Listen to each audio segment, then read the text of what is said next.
கும்ப ராசி மற்றும் கும்ப லக்னம் நேர்களுக்கான சூட்சுமங்கள் என்ன அப்படிங்கிறது இப்போ பார்ப்போம். நம்ம இதனுடைய சின்னம் என்ன அப்படின்னு பார்த்தீங்கன்னா கலசம்.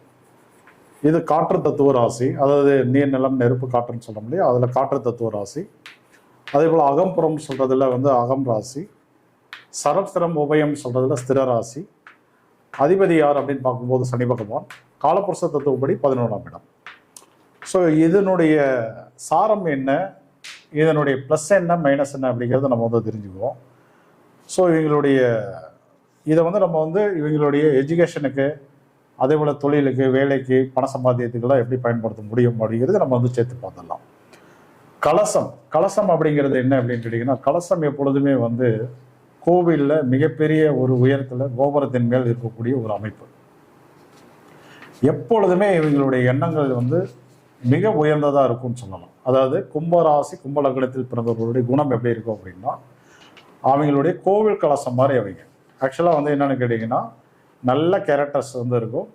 அதே போல் தன்னுடைய பண்பின் மூலமாக, பழக்க வழக்கங்களின் மூலமாக உயர்ந்த ஒரு உயரத்தில் இருக்கக்கூடிய ஒரு அமைப்பில், அதாவது என்னென்னா ஒரு நல்ல பேரை எடுக்கக்கூடிய மனிதர்கள்னு சொல்லலாம். ஸோ அடுத்தது பார்த்தீங்கன்னா கலசத்தில் என்ன இருக்குது அப்படிங்கிறது யாருக்கும் தெரியாது. அது ஃபுல்லாக க்ளோஸாக தான் இருக்கும். அதே போல் எந்த ஒரு ரகசியத்தையும் இவர்களிடம் இருந்து நம்ம யார்கிட்டையுமே வாங்கவே முடியாது. ஆக்சுவலாக பார்த்தீங்க அப்படின்னா, எவ்வளோ பெரிய சீக்கிரட்டாக இருந்தாலும் அது அவங்களுக்குள்ளே தான் இருக்கும் ஒழிய, இவங்களை நம்பி நீங்கள் எந்த ரகசியத்தை வேணாலும் சொல்லலாம், வெளியிலே சொல்ல மாட்டாங்க. ஆனால் பிறரிடம் ரகசியத்தை இவங்க விருச்சிகம் போல் கேட்டெல்லாம் வாங்க மாட்டாங்க. அது தானாகவே அவங்களை சேரும்னு சொல்லலாம். அந்த மாதிரி ஒரு அமைப்பு கும்பராசி கும்ப லக்ன அன்பர்களுக்கு எப்பொழுதுமே உண்டு. அதே போல் பார்த்தீங்க அப்படின்னா, இது அகம் ராசி. இந்த வீட்டு அதிபதி யாருன்னா சனி பகவான். அது இல்லாமல் மகரத்தை எடுத்துட்டீங்க அப்படின்னா அது புறம் ராசி, அந்த வீட்டு அதிபதி சனி பகவான். எப்பொழுதுமே இவர்கள் எப்படி இருப்பாங்க அப்படின்னா, பெருசாக பணத்துக்கு ஆசைப்பட மாட்டாங்க. ஸோ எல்லாரையும் சமமாக பார்ப்பாங்க. ஏற்றத்தாழ்வுகள் இருக்காது. ஸோ அது இல்லாமல் எல்லாருக்கும் நல்லது பண்ணணுன்ற கேரக்டர்ஸ் வரும். ஸோ இந்த கேரக்டர்னாலேயே இவர்களுக்கு என்ன நடக்கும் அப்படின்னு கேட்டிங்கன்னா, மிகப்பெரிய ஒரு கூட்டம் என்பது ரெடி ஆகிடும். ஸோ ஒரு சின்ன ஒரு ஏரியாவில் இருக்காரு அப்படின்னா, அந்த ஏரியாவில் இருக்கக்கூடிய 90-100 நபர்கள் பார்த்தீங்க அப்படின்னா இவர்கிட்ட ஃப்ரெண்ட்ஷிப்பாக இருப்பாங்க. அதை விட ஒரு கவுன்சிலர் ரேஞ்சுக்கு இருக்காரு அப்படின்னா, டெஃபினட்டாக அந்த ஏரியாவில் இவருக்காக ஓட்டு போடக்கூடிய ஒரு 800-900 நபர்கள் நிச்சயம் இருப்பாங்க.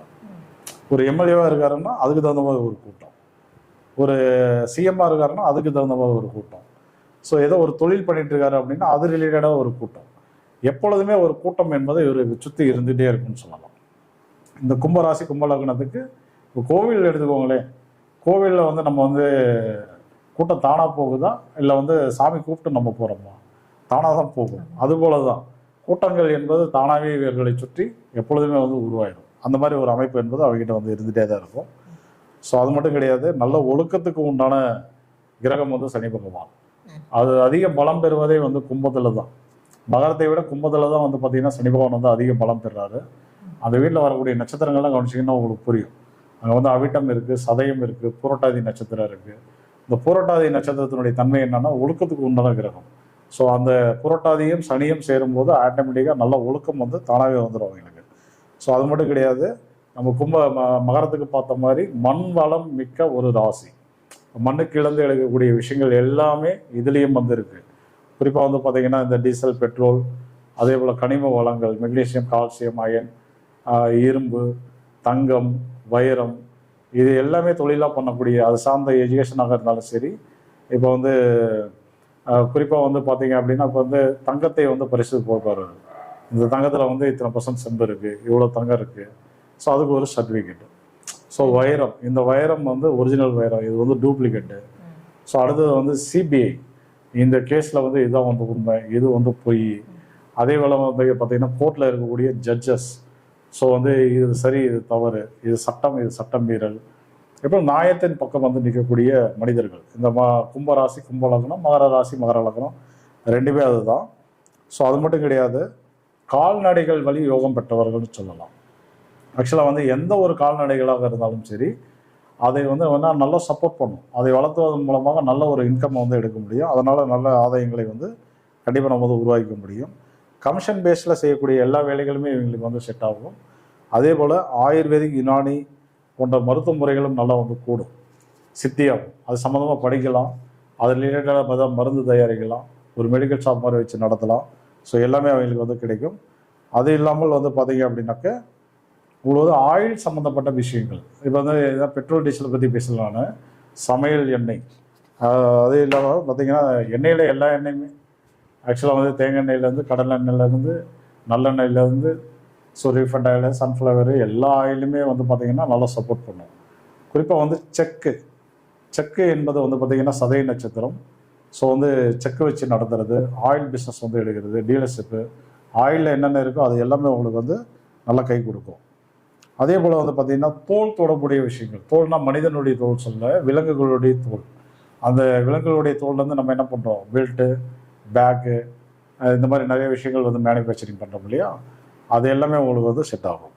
ஸோ தோல் வியாபாரம், அதுலேருந்து தயாரிக்கக்கூடிய விஷயங்கள் எல்லாமே உங்களுக்கு வந்து கைகூடும். ஸோ இது ரிலேட்டடாக நீங்கள் வந்து எது வேணாலும் படிக்கலாம், தொழில் பண்ணலாம், ஸோ வேலைக்கு போகலாம். இப்போ வந்து இதில் ஏதாவது உங்களுக்கு தடைகள் இருந்தால் அது என்ன மாதிரி பரிகாரங்கள் பண்ணணும் அப்படின்னா, நம்ம சென்னை கோயம்பேடில் இருக்கக்கூடிய வைகுண்ட வாசரை வந்து தரிசனம் பண்ணலாம். ஸ்ரீ வாஞ்சியம், திருப்பநீலி, வெள்ளலூர், இந்த மாதிரி யமதர்மனை போய் தரிசனம் பண்ணலாம். கடம்பவனேஸ்வரர் குளித்தலை, அங்கே இருக்கக்கூடிய கடம்பவனேஸ்வரரை போய் தரிசனம் பண்ணலாம். மேலக்கடம்பூர் அமிர்தகடேஸ்வரரை போய் தரிசனம் பண்ணலாம். அதே போல் பார்த்தீங்க அப்படின்னாக்க இப்போ அடித்தட்டு மட்டும் மக்களுக்கு வந்து உதவுறது, செப்பல் தானம் வந்து பண்ணுறது, எருமை மாடு, அது இல்லாமல் வந்து உங்களுக்கு வந்து பார்த்தீங்க அப்படின்னாக்க காகம், இதுக்கு வந்து ஏதாவது நீர் உணவு வந்து தானம் பண்ணுறது. ஸோ இந்த மாதிரி நீங்கள் மகரத்துக்கு என்னென்ன வாழ்வியல் பரிகாரங்கள் சொன்னாலும் அது எல்லாமே நீங்களும் வந்து ஃபாலோ பண்ணிக்கலாம். ஸோ அது இல்லாமல் அந்த வீட்டில் இடம்பெறக்கூடிய நட்சத்திரங்கள் அப்படின்னு பார்க்கும்போது உங்களுக்கு வந்து அவிட்டம் இருக்குது, சதயம் இருக்குது, புரட்டாதி இருக்குது. அதை எப்படி பலப்படுத்தணும் அப்படின்னு சொல்லிட்டு இப்போ பீனா வந்து சொல்லுவாங்க.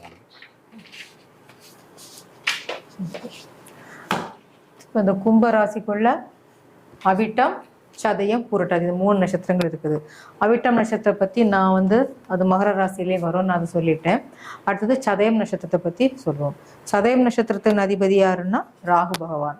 ஸோ இதன் வழிபட வேண்டிய தெய்வம் வந்து கண்டிப்பா ஆமா 138 லைக் தான் வருது. 170 பேர் பார்த்துட்டு இருக்கீங்க. லைக் பண்ணுங்க பாக்கி உள்ளவங்க. ஓகே, அந்த சதயம் நட்சத்திரம் பார்த்தீங்கன்னா இதோட வழிபாடும் தெய்வம் வந்து யமதர்மன். ஸோ யமதர்மன் வழிபாடு நீங்க எடுத்துட்டீங்கன்னா சதயம் நட்சத்திரத்துக்கு வந்து நல்ல ஒரு நற்பலன் கிடைக்கும். அடுத்தது அதோட உணவுன்னு பார்த்தீங்கன்னா கருப்பு திராட்சை நீங்க உணவை எடுத்துக்கொள்ளலாம். அப்புறமா இதோட விருட்சம் வந்து பார்த்தீங்கன்னா ராமர் சீதா மரத்தை நீங்க வளர்க்கலாம்.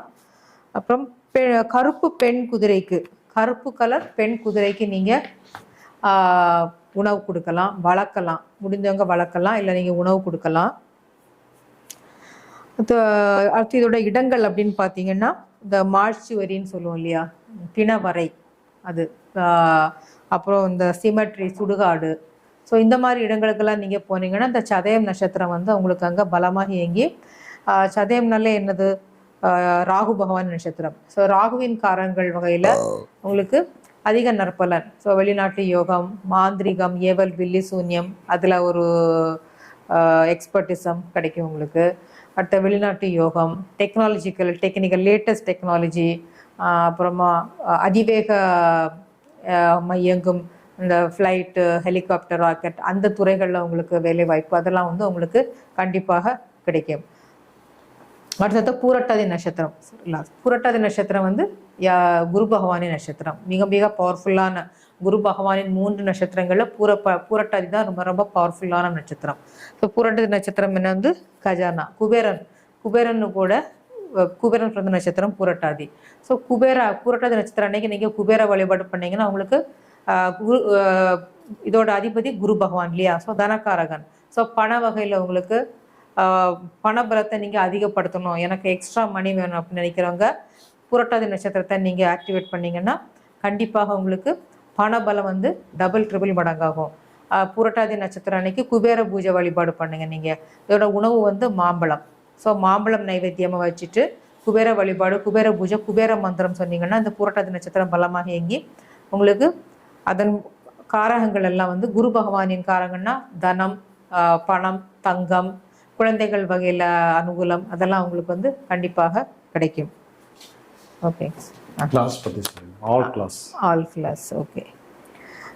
இப்போ நம்ம ஸ்ரீ மகாலட்சுமி ஜோதிட வித்யாலயா தரப்பில் நம்ம ஒவ்வொரு மாதமும் ஒவ்வொரு தலைப்பில் வந்து ஒரு கிளாஸ் நம்ம எடுக்கிறோம்.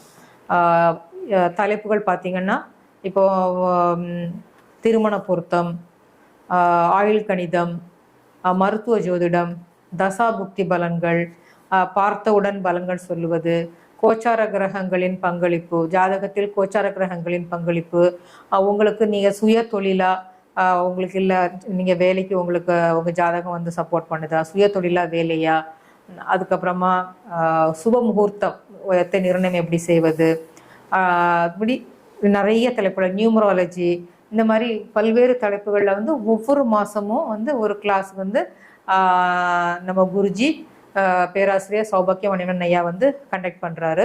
ஸோ இதோட கட்டணம் வந்து மிக மிக குறைவு, வெறும் 1700 ரூபாய் தான். ஸோ இந்த கட்டணம் வந்து உங்களுக்கு வேறு எங்கேயும் கிடைக்காது. ஸோ மாதத்தில் 10 நாள் வந்து ரெகுலராக வந்து கிளாஸஸ் வந்து ஏதாவது ஒரு தலைப்பில், நான் சொன்ன அந்த தலைப்பில் வந்து இன்னும் பல புதிய தகவலில் கூட இன்னும் வந்து உங்களுக்கு கிடைக்கும் லேட்டஸ்ட்டாக. ஸோ இந்த கிளாஸஸ் வந்து கண்டக்ட் பண்ணுறாங்க ஸ்ரீ மகாலட்சுமி ஜோதிட வித்யாலயாவின் திதி யோக கர்ண ஜோதிட முறைப்படி இந்த கிளாஸஸ் எல்லாம் வந்து கண்டக்ட் பண்ணுறோம். ஸோ ஜோதிடம் கற்கணும்னு விரும்புவாங்க ஜோதிட ஆர்வலர்கள் வந்து கண்டிப்பாக, ஜோதிடம் தெரியாதவங்க கூட நீங்கள் வந்து கிளாஸில் வந்து இணைஞ்சிங்கன்னா ஒரு செஷன்லேயே உங்களுக்கு வந்து கண்டிப்பாக வந்து ஈஸியாக புரியும். வந்து மிக மிக எளிமையான ஒரு ஜோதிட முறை இது, திதியோக கர்ண ஜோதிட முறை. அதோட பலன்கள் வந்து துல்லியமாக இருக்கும். இதை வந்து நான் பூர்ணமாக உணர்ந்ததால சொல்கிறேன் நான். ஸோ என்னோட ஓன் எக்ஸ்பீரியன்ஸ் இதில் இருக்குது. நான் வந்து மற்ற முறைகள் எல்லாம் கற்றுருக்கிறேன். ஆனால் எனக்கு இந்த முறை இருக்கிறதுலே ரொம்ப ஈஸியாக இருக்குது. நான் ஃபீல் பண்ணது வந்து உங்களுக்கு நான் சொல்கிறேன். தேவைப்படுவோர் வந்து இப்போ இதோட அட்வர்டைஸ்மெண்ட்லாம் இந்த ஜோதிட சிங்கிள் சேனலில் நாங்கள் அனௌன்ஸ் பண்ணுவோம். கண்டிப்பாக ஜோதிட ஆர்வலர்கள், ஸ்டூடெண்ட்ஸ் எல்லாம் வந்து ஜோதிடம் கற்கணும்னு விரும்புவவங்க வந்து இதில் வந்து ஜாயின் பண்ணி பயனடைங்க.